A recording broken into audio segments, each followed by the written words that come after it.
ધોરણ 11 સામાન્ય પ્રવાહની અંદર આપણે કોમર્સના બધા વિડીયો બનાવી દીધા છે.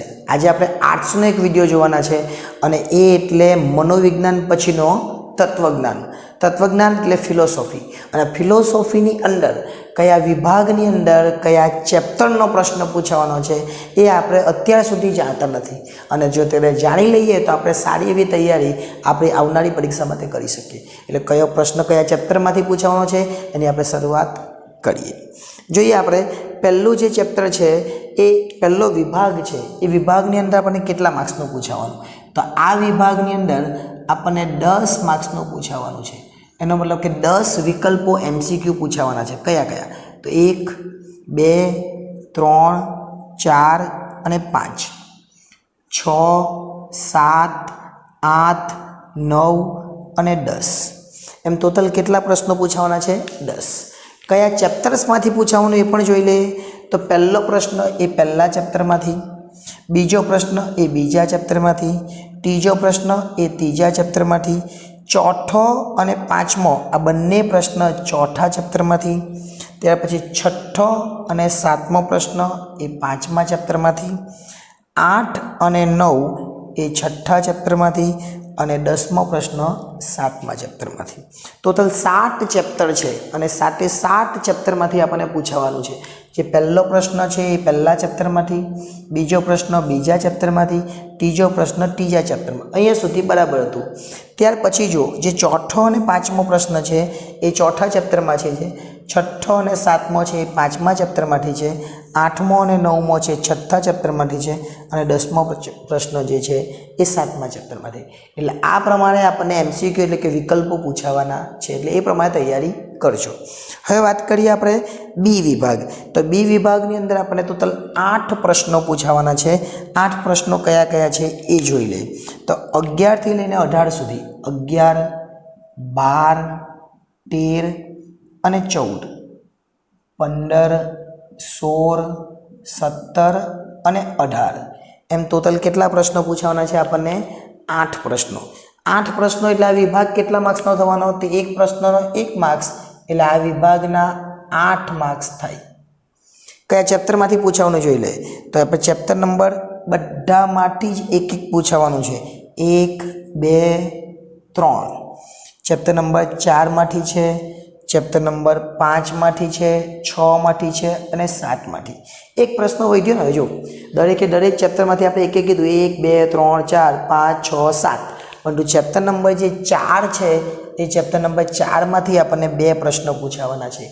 જે એક વાક્યમાં જવાબ છે એ ચેપ્ટર નંબર 4માંથી 2, બાકી બધામાંથી 1. એટલે વિકલ્પો અને એક વાક્યમાં જવાબ તમારે દરેકે દરેક ચેપ્ટર્સના તૈયાર કરવા પડશે. દરેકે દરેક ચેપ્ટર્સમાંથી વિકલ્પો અને એક વાક્યમાં જવાબ વાંચી લેવાના, જેથી કરીને કોઈ જ જગ્યાએથી આમ તેમ થઈ જાય તો પણ આપણને મુશ્કેલી ન થાય. હવે સી વિભાગની વાત કરીએ. એને ટોટલ 7 પ્રશ્નો પૂછાવાના છે. 7 એટલે ક્યાંથી? તો 19થી લઈને 25 સુધી. 19, 20, 21 અને 22, 23, 24 અને 25. એમ ટોટલ કેટલા પ્રશ્નો પૂછાવાના છે? 7 પ્રશ્નો. હવે 7 પ્રશ્નો ક્યાંથી પૂછાવાના એ પણ જોઈ લે. તો પહેલો જે પ્રશ્ન છે 19 નંબરનો એ પહેલા ચેપ્ટરમાંથી, પછી બીજા ચેપ્ટરમાંથી નથી, જોજો ખાસ, ત્રીજામાંથી છે, પછી ચોથામાંથી છે, 22 નંબરનો પાંચમામાંથી, 23 પણ પાંચમામાંથી છે, અને 24 છઠ્ઠામાંથી અને 25 સાતમામાંથી. અહીં એક વસ્તુ નવી જાણવા મળી, એટલે કે બીજા ચેપ્ટરમાંથી આપણને 2 માર્ક્સવાળો પ્રશ્ન પૂછાતો નથી. 19 નંબરનો પ્રશ્ન પહેલા ચેપ્ટરમાંથી, 20 નંબરનો ત્રીજામાંથી, 21નો ચોથામાંથી, 22 અને 23 આ બંને પાંચમામાંથી, 24 નંબર છઠ્ઠામાંથી અને 25 નંબર સાતમામાંથી. એટલે ટોટલ પ્રશ્ન કેટલા? 7. દરેકના કેટલા? 2 માર્ક્સ. એટલે 7 ગુણ્યા 2 કરીએ એટલે આ વિભાગ આપણા માટે કેટલા માર્ક્સનો થવાનો? 14 માર્ક્સનો થવાનો. હવે વાત કરીએ ડી વિભાગ. તો ડી વિભાગની અંદર આપણને 2 જ પ્રશ્ન પૂછાવાના છે. અહીંયા 7 હતા, અહીંયા 2, અને એક પ્રશ્નના 3 માર્ક્સ, એટલે આ વિભાગ આપણા માટે 6 માર્ક્સનો થવાનો છે. 2 જ પ્રશ્ન છે, 25 સુધી આવી ગયા, એટલે 26 નંબર અને 27 નંબર. હવે 26 નંબરનો પ્રશ્ન કયા ચેપ્ટરમાંથી?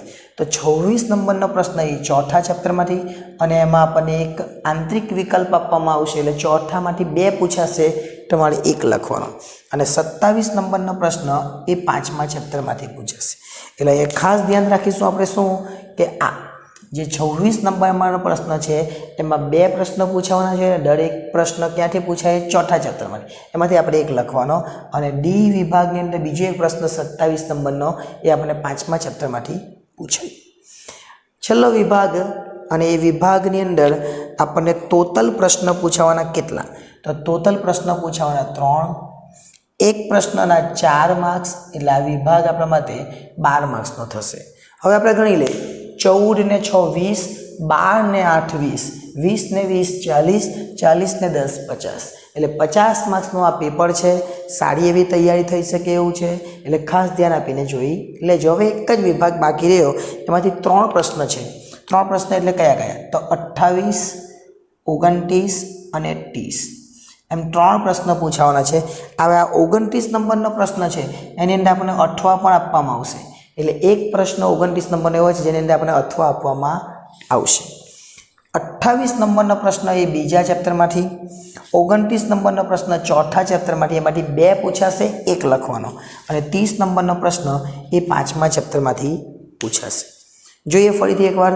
28 નંબરનો પ્રશ્ન એ બીજા ચેપ્ટરમાંથી, ત્યાર પછી 29 નંબરનો ચોથા ચેપ્ટરમાંથી, એમાં ચોથામાંથી 2 પૂછાય, એમાંથી 1 લખવાનો. અને 30 નંબરનો પ્રશ્ન એ 5મા ચેપ્ટરમાંથી પૂછાશે. એટલે આ પ્રમાણે આપણે ફિલોસોફી એટલે કે તત્વજ્ઞાનની જે બ્લુપ્રિન્ટ છે એ પણ સમજી શકીએ એમ છે. આ અગાઉ આપણે જે સાયકોલોજી એટલે કે મનોવિજ્ઞાનની બ્લુપ્રિન્ટ પણ બનાવી હતી. હવે સમાજશાસ્ત્ર છે, ભૂગોળ છે, ઇતિહાસ છે, એવી બ્લુપ્રિન્ટ પણ આપણે 1-2 દિવસમાં અપલોડ કરવાનો પ્રયત્ન કરીશું, જેથી કરીને આપણે બધા જ વિષયોની સારી એવી તૈયારી કરી શકીએ. એટલે વિડીયો ગમ્યો હોય તો હવે લાઈક કરજો અને ચેનલને સબસ્ક્રાઈબ કરજો. તમારા જેવા જે બીજા વિદ્યાર્થીઓ છે, અન્ય શાળાના છે, એમને પણ આ વિડીયો મોકલવાનો પ્રયત્ન કરજો.